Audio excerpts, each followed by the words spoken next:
a CBS Radio Public Affairs program. I'm Doug Vincent, and my guest for this segment is Bree Venegas. And now, did I pronounce that right? Because I meant to ask you before we went on the air. Yes. Did I get that right? Good deal. Walk coordinator for the Walk for Children with Apraxia of Speech. Now, I didn't ask you if I was saying that right either. Apraxia? Yes, Apraxia, yes. All right. Well, thank you for joining us today, Bree.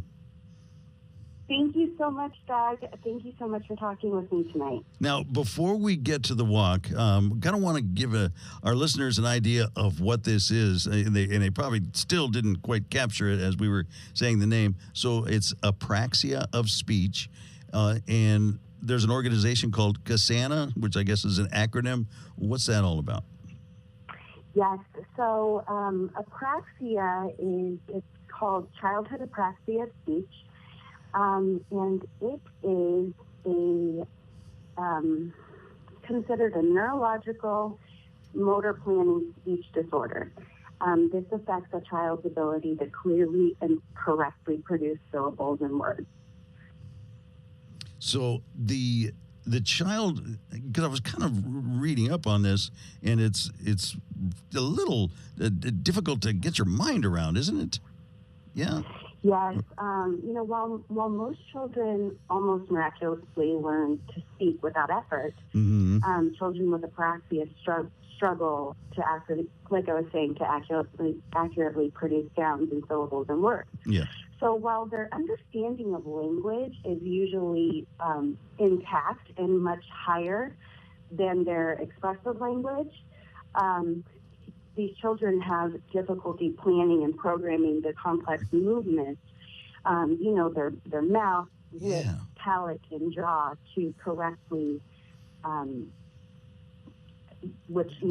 form words and all those things. That was, you mentioned a couple of things there. When I was reading, I'm thinking, well, we kind of take it for granted that there's all these moving parts that are involved in forming a word. It first starts as a thought, and then that has to be sent to our mouth, our vocal cords all have to kind of work in orchestration to produce very specific sounds that somebody else can understand. Now, do the children, can they make sounds? They just can't make, sounds that are intelligible as speech. Is that? Yes. So, for instance, my daughter Aria, she is going to be 4 tomorrow, actually, and she was diagnosed last year. But we started noticing when she was a baby that she wasn't cooing and making typical sounds that neurotypical children developing do. Okay. They start sequencing sounds and mama and dada and baba, and Aria would start doing that later, but she would say mama and then she wouldn't say it again. So it was like she was losing those motor plans. And then, she started speech therapy February of last year and was diagnosed right before her 3rd birthday. But you noticed these symptoms very early, it sounds like. Yeah. At 26 months, so just over 2 years old, Aria wasn't speaking at all. Yeah. She had no words at all. When she started speech therapy, the only word that she was really saying was no. And now she speaks in sentences and she can carry on a conversation. She's not very intelligible. If you were to speak to her, you would probably understand like 20% of what she says. Mm-hmm. But that's got to be music to your ears. Right, yes, it is. When she started saying mama and dada, it was, we celebrate every day. Every day that, she learns something new and she masters a new sound. We celebrate every day. These kids need intense speech therapy, and Aria is in speech therapy 5 days a week. Yeah. So, and I honestly think that her getting this frequent, intense speech therapy early is what has helped her so much. Now, you mentioned that they have an understanding of speech. So when you speak to her, she understands what you're saying, and she follows your instructions or whatever. And so that must be very frustrating. Do you see that? Does that kind of manifest itself? She must be frustrated that she has things that she wants to express and just has a difficult time doing it.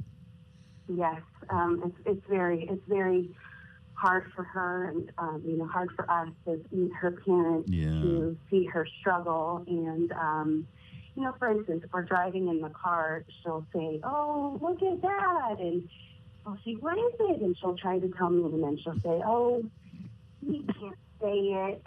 And so it's very hard because she does know. Yeah, she knows what she's looking at, and she just can't form the word. Oh, that's heartbreaking. So how common is this condition? Very rare, right? They say that it affects 1 to 2 children per 1,000. So 1 to 2 out of 1,000 kids are diagnosed with apraxia. So it is very rare. And, it is one of the most complex speech disorders that affects children. Now, do they know, is it a hereditary thing, environmental? Do we know what causes it? Right now, they don't know what causes it. We do know that it is neurologically based, but we don't know what exactly causes it. Yeah. So in addition to speech therapy, is there any other treatments? Yes. So kids also can use an augmentative or alternative communication form, such as like iPads. And Kasana is amazing, the organization. They are the only organization nationwide that fully supports and they're dedicated to children with apraxia of speech. They provide speech therapy grants for kids. They provide iPads to kids that need them to communicate. They provide education and professional development for speech-language pathologists to learn more about apraxia and become, so experts, so to speak, on apraxia. Sure. And then they also, fund research.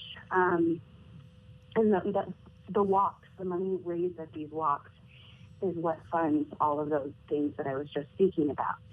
So they're amazing. Aria got actually a speech therapy grant from Kasana, and we were able to put her in speech therapy over the summer vacation because she wasn't going to receive speech therapy over summer had we not got that grant. She could have lost ground. We were able to go to speech therapy because of that grant. Yeah. So she could have potentially lost a lot of the ground that she had made.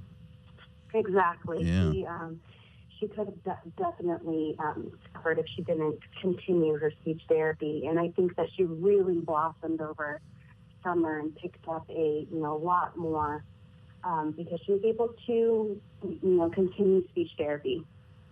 Now, does she receive speech therapy through the school system? She does. Yeah. So she also she's in a language enriched program through the school district. So she goes to the school district, and it's a 4-day-a-week, like about 3 hours a day program. And she gets speech therapy there as well. There's a speech therapist in the classroom that pulls her for speech 3 times a week. So she gets 3 days a week at school for speech therapy, and then 2 days a week at private speech. And then are you involved in that? Do you learn some things so that you can continue some of the exercises at home? Yes, and that's another important key is, we have to, she does go to speech therapy 5 days a week, but we also have to carry it over at home. So they give us homework and things to work with her at on home. And now she does not like working with me at home on speech work. So I have to hide it from her so that she doesn't know that we're working on speech. So we'll be in the car and I'll say, "Oh, Aria, look, what is she doing? She is walking." And I'll have her say it after me, or we'll be at the grocery store. What color is this? What do you think this does? And it's all about, talking to her and getting her to repeat. And, it's like you just have to drive it in because they have to build these motor plans. Now, has this condition been identified long enough that there's data on what the long-term prognosis for children with apraxia of speech, what their future is going to be? Well, for most kids, their future is promising. Unfortunately, if you meet one child with apraxia, you meet one child with apraxia. So the prognosis for my child may be very different than another child with apraxia. Mm-hmm. Unfortunately, right now, we just don't really know where Aria will be in, 5 to 10 years from now, which it's hard. It's very hard as a mother not knowing exactly where they will be, but I can say that she has made strides in her communication efforts, and I just know that she will be intelligible, but we just don't know when. But there are kids that are, have years, 13 years, 14 years of speech therapy to, help to find their voice. Mm-hmm. Now, if somebody's listening to this and they have a small child and they've noticed some things and they haven't been able to really identify what they are, and maybe a light bulb is going off right now. If you suspect your child has apraxia of speech, where do you start to seek help? Your family doctor? Are they aware of this, and can they diagnose it, or do you need a specialist? So a family doctor, for instance, Aria's doctor really doesn't even understand what apraxia is. Mm-hmm. A lot of pediatricians don't know what apraxia is, or if they don't really understand it. The only person that's really qualified enough to diagnose it is a speech-language pathologist. So there are, I think, neurologists that diagnose it, but really the diagnosis should come from a speech-language pathologist. So, my advice to any mother or father that is suspecting that their child has, is having speech issues or not cooing, they're, 9 months or 6 months, and they're not hitting their milestones as a baby. Yeah. I would definitely, get them in to be seen and have I don't know what, I think speech therapists generally start seeing kids around, 18 months, I want to say. But definitely, call your local speech therapist wherever you can get them seen. Also, Cassana, this organization that I have been talking about, has a wealth of information on their website, and their website is apraxia-kids.org. They have so much information available for parents, so much information available for speech-language pathologists. And honestly, I don't know where I would be had we not found them when Aria was diagnosed. Yeah. And how was your experience? Was it difficult to get somebody to listen to your concerns, or were they pretty open to exploring what the possibilities could be? Well, her previous, so Aria was delayed in pretty much everything. She was delayed in fine motor skills. She was delayed in gross motor skills. She was delayed in, expressive and receptive language. She didn't even crawl until she was after 1. She didn't walk until she was about 19 months.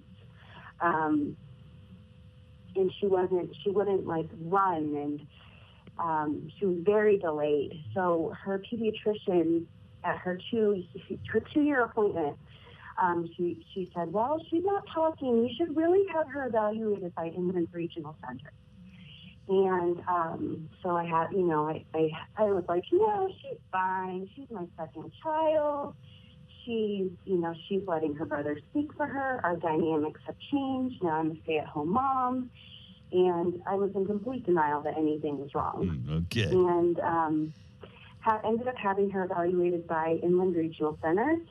And they had a teacher come out, and then that's when, in February of last year, she started speech therapy. And come to find out, here she has this significant, severe speech disorder. And, it also does affect their motor planning, like gross motor, fine motor skills. So Aria has also been affected in that aspect where she's delayed in those areas. Okay. I was going to ask, you were mentioning delays in walking and other things. So there is a correlation. Yes. Yeah. Okay. And I know that there's some kids that have, they're a little bit more clumsy, or they have trouble holding on to the bars on the swings because their hands, they can't grasp the swing bar. Mm-hmm. So, a lot of times kids are affected in their in the movements of their hands and legs and arms, as well. So do they get is Aria getting therapy for those parts of it? Not as of right now, but a lot of kids do get occupational therapy and physical therapy. Aria does also have some symptoms of a sensory processing disorder. So a lot of times you will see children that have apraxia with comorbidities like sensory processing disorder, for example. So in those aspects, these kids need additional therapy, physical therapy, occupational therapy, hippotherapy. So you got a big walk coming up, and I imagine part of that is to raise awareness, part of it is to raise funds. Tell us about that. Yes. So this walk is amazing. This is my first year. I'm a first-year walk coordinator. Each year, a growing number of families, friends, and supporters of children with apraxia, thousands come together at these events throughout North America. This year, I think they have 90 walks nationwide, and these are all put together by volunteers. So I am volunteering. A lot of times it's, speech-language pathologists that will volunteer to coordinate a walk, parents like, mothers like myself, sometimes even adults that are now, children that had apraxia that are now adults. They will coordinate walks. Brothers, sisters. So these are amazing. It's just a tremendous avenue to raise awareness about apraxia. We raise funds for programs and research and the IPAP, like I was telling you, and the speech therapy grant. Mm-hmm. And at its heart, the walk for apraxia is about the children. So this is just a way for us to celebrate their persistence, their resilience, their efforts, that they, how hard these kids fight to find their voice. So on this day, they get to shine. We call them our apraxia stars, and we honor them with a medal, and, there's activities. And so, it's a reminder to not only the kids, but also their families that on this day, they're not alone. And so it's just amazing to see this web of support. Excellent. So when is the walk? Where is the walk? So the walk is October 8th. Registration starts at 9, and the walk will start at 10. It's at Promenade Park in Corona, California. And registration is still available. The T-shirt deadline has passed, so T-shirts will be first come, first serve. But they can register online or donate online as well. And you can find the link to our walk if you go to apraxiawalk.org. I believe that's what the website is. Okay. And then you can find the walk on the list of the walk locations. Excellent. Well, I imagine when you got into all of this, you didn't know part of your duties were going to be coming on the radio and talking about it. But thank you for joining us, Bree Venegas, walk coordinator for the Walk of Children with Apraxia of Speech. Thank you so much for sharing this story and all you're doing. You jumped right in with both feet. Thank you so much, Doug. I really appreciate all your help. And, this is why we do this, to raise awareness so that these kids don't have to fight alone. And, we can raise more money so that we can help more kids and more families. And all the best to your daughter, Aria, too. Thank you so very much. I really appreciate it.